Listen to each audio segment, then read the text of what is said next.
Hello, I am Annie Mazes. I handle our adult library marketing at Workman Publishing, and I am thrilled to be joining you today at Day of Dialogue. I hope you are having a wonderful conference. Today I'm going to talk about a few books that are coming out in the next several months that I'm particularly excited about. This is my contact information, and you are welcome to reach out. Please get in touch if you have any questions or would like to request any ARCs. The first book I want to talk about is How We Do Family by Tristan Reese. There are few resources that give LGBTQ parents examples to follow as they move through the obstacles of starting and raising a family, and this book really will fill that space. In 2017, Tristan, who is transgender, and his groundbreaking pregnancy attracted media fanfare, but prior to that, he and his partner Biff unexpectedly took in Biff's 1-year-old niece and 3-year-old nephew, becoming caregivers overnight to these two tiny survivors of abuse. From this surprising start, Tristan and Biff built a loving marriage and a happy home, learning to parent on the job, and soon after decided to grow their family biologically, and along came Leo in 2017. In How We Do Family, Tristan shares their unique story and what he's learned about being the best parent, partner, and person you can be through crisis, adoption, pregnancy, and all the usual challenges of parenting. Tristan shows that more important than getting things right is doing things with love. Yoke by Jessamine Stanley, who is a powerhouse in the yoga community. She's the charismatic author of Everybody Yoga. In Yoke, she takes us on a very personal and provocative journey into what it means to practice yoga. Where Everybody Yoga taught us how to do yoga, Yoke really talks about the why. In Yoke, Jessamine writes about what she calls the yoga of the everyday, a yoga that's not just about poses, but applying the hard lessons that you learn on the mat to the harder daily project of living. This yoga of the everyday is about finding within life's toughest moments the same flexibility, strength, grounding energy, and core awareness as you find with yoga. In a series of deeply honest, funny, gritty, thoughtful, and largely autobiographical essays, Yoke explores issues of self-love, body positivity, race, sex, sexuality, cannabis, and more, all through the lens of an authentic yoga practice. The Temple House Vanishing. Louisa is a new, brilliant scholarship student, finding most of the other students at Temple House boarding school very cold and aloof. So she befriends compelling and mysterious Victoria. Their close bond is soon tested by the young charismatic art teacher, Mr. Lavelle, igniting tension and obsession in this cloistered world. And then one day, Louisa and Mr. Lavelle disappear. There's no trace of either one of them. It's the unsolved mystery that captivates the whole country. Year after year, the media revisit it, and the conspiracy theories persist. Now, on the 25th anniversary, a journalist delves into the past to uncover the truth. This book is told through alternating points of view between the Louisa and the determined reporter. It's perfect for fans of Elizabeth Thomas's Catherine House or Kate Elizabeth Russell's My Dark Vanessa. The Case of the Murderous Dr. Cream. In the span of 15 years, Dr. Thomas Neal Cream poisoned at least 10 women in the United States, Britain, and Canada, a death toll with almost no precedent. Structured around Cream's London murder trial in 1891, when he was finally brought to justice, this true crime book exposes the blind trust given to medical practitioners, as well as the flawed detection methods, bungled investigations, corrupt officials, and stifling morality of Victorian society that allowed Cream to prey on these vulnerable and desperate women. Dean Job vividly recreates this largely forgotten historical account of a nude breed of killer, one who operated without motive or remorse, who murdered simply for the sake of murder. For fans of the podcast My Perfect Murder, they discussed Dr. Cream in episode 199. Herbal Medic is a practical and comprehensive guide based on the assumption that a reader may be in a remote location or in a post-disaster situation where professional medical care is unavailable. Written by a former Green Beret medic with more than 25 years of combined field and clinical experience in both military medicine and herbalism, Herbal Medic covers first aid essentials such as how to assess a situation and a person in need of treatment and distinguish between illness and injury, as well as how to prepare and use herbs when there's no access to conventional medical treatment. The Last Nomad. When Shugri Sad Sal was 6 years old, she was sent to live with her nomadic grandmother in the desert, away from the city of Mogadishu, Somalia. Leaving behind her home, her parents, her family, her father's multiple wives, her many siblings, she would become the last of her family to learn a once common way of life. The desert held many risks, from drought and hunger to the threat of predators, but it also had beauty, innovation, and centuries of tradition.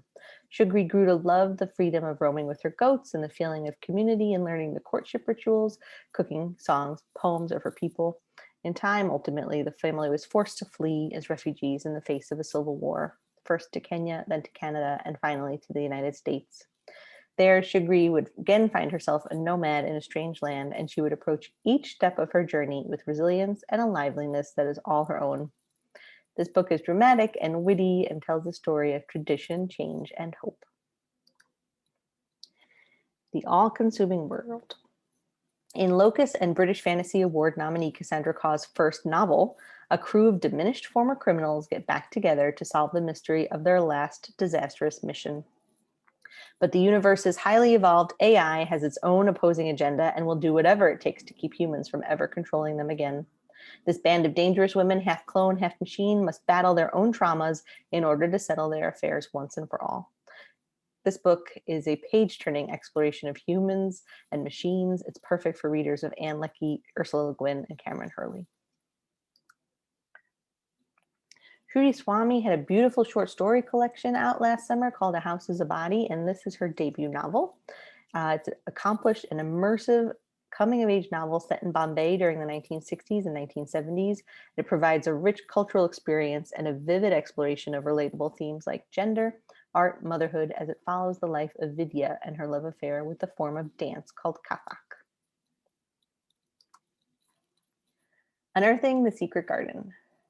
Marta McDowell has revealed in the many ways gardening has inspired some of our most beloved authors, including Beatrix Potter, Emily Dickinson, and Laura Ingalls Wilder. In her latest, she does the same with Frances Hodgkins Burnett, the author of the classic children's book, The Secret Garden. Unearthing the Secret Garden starts by chronicling Burnett's childhood and early life, with a focus on her growing interest in gardens and her development as a writer. McDowell also shares details of the 3 gardens that Burnett created in Kent, Long Island, and Bermuda, and a delightful guide to the plants that were featured in the book, The Secret Garden. This gorgeous book includes an appealing mix of historical and contemporary photography and illustrations. I think this book is going to be such a powerful read for women and people who have been faced with issues of infertility.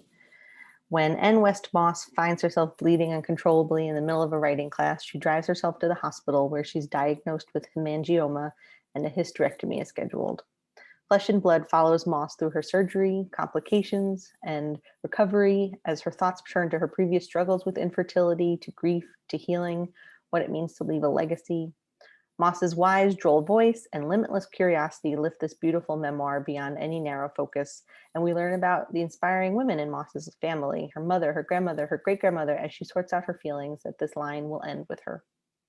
But Moss discovers that there are other ways besides having children to make a mark, and that grief is not a stopping place, but a companion that travels along with us through everything, even happiness. Fans of Lena Dunham, Leslie Jameson, and Jenny Lawson, along with readers of medical memoirs like When Breath Becomes Air and The Bright Hour, will find that connection in this book. Gastro Obscura. From those ever-curious minds behind Atlas Obscura comes a guide that marries our endless appetite for travel with our insatiable interest in food. Continent by continent, country by country, Gastro Obscura takes up the mantle of Atlas Obscura to radically expand our sense of wonder about the world. In this case, what humans eat and drink, which turns out to be far more incredible than you could ever have imagined. Discover English bog butter, threads of God pasta. Only 3 women in the world know how to make this. The best black bean fritter restaurant in Brazil, the world's largest floating restaurant, a croissant museum in Poland, focusing as much on food's place in our lives as well as our bellies. The food covers history, the network of ancient Roman fish sauce factories, culture, picture 4 million women gathering to make rice pudding, travel, scale China's Mount Hua to reach a sacred tea house, festivals, chase a wheel of double Gloucester at Britain's annual Cooper's Hill cheese rolling competition, and such truly surprising delicacies as sturgeon, spinal cord, blood tofu, stink bug tacos, and so much more. Keeping with the food theme, but maybe a little less obscure, Once called a vegetable whisperer, Joshua McFadden is now a grain whisperer also. To follow up the huge success of 6 seasons, named Cookbook of the Year by the Wall Street Journal, The Atlantic, Bon Appetit, and USA Today, among many others, McFadden gives us just as many flawless recipes to transform accessible grains into amazing breads, pastas, and pizzas, but also stir-fry, soups, salads, and even desserts. With recipes organized into chapter by grain type and designated as gluten-free or not, readers will learn how best to prep, cook, and store the grain, and then learn all the grain can do in dishes that are both savory and sweet. From meatloaf with barley and mushrooms to peanut butter barley cookies, from oat granola bars to a super fudgy chocolate oat layer cake with chocolate oat milk frosting, and from beef and Swiss chard soup with buckwheat to buckwheat cream scones. Throughout the book, there are expanded sections highlighting 6 seasonal variations on grain bowls, stir fries, pizzas, pilafs, and more to show how flexible and satisfying cooking with grains can be. Grains for Every Season gives readers more than 200 grain-based recipes for bigger flavors, better nutrition, and incredible meals. And to follow up, you gotta have some dessert. My great-great-grandmother was born enslaved and a pastry cook who was famous for her biscuits and cakes. There is power in that. That is something that Cheryl Day said, and from this position of strength comes her next cookbook. Cheryl is the author of the Back in the Day Bakery cookbook, named after her bakery.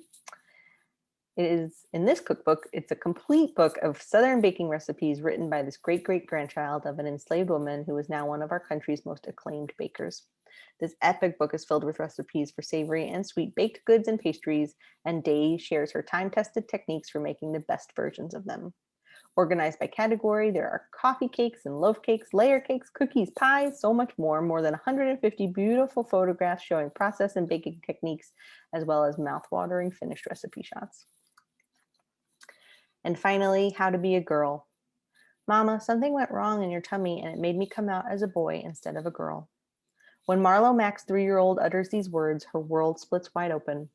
Friends and families, experts, and Marlo herself had long downplayed her son's request for pretty dresses and long hair as experimentation, as a phase, but that time is over. When little Em begs, weeping to be reborn, Marlo knows she has to start listening to her child. How to Be a Girl is Mac's unflinching memoir of Em's coming out to her fathers, grandparents, classmates, the world. Fearful of the prejudice that menaces Em's future, Mac finds her liberal values surprisingly challenged. Why can't Em just be a boy who wears skirts and loves fairies? But Em does not give up. She is a girl. As mother and daughter teach one another how to be a girl, Mac realizes it's really the world that has a lot to learn from her sparkly, spectacular Em. For all parents of LGBTQ children, an inspiring personal narrative of a mother's struggle to support her transgender daughter. That is it for me. Thank you so much, and I hope you take care.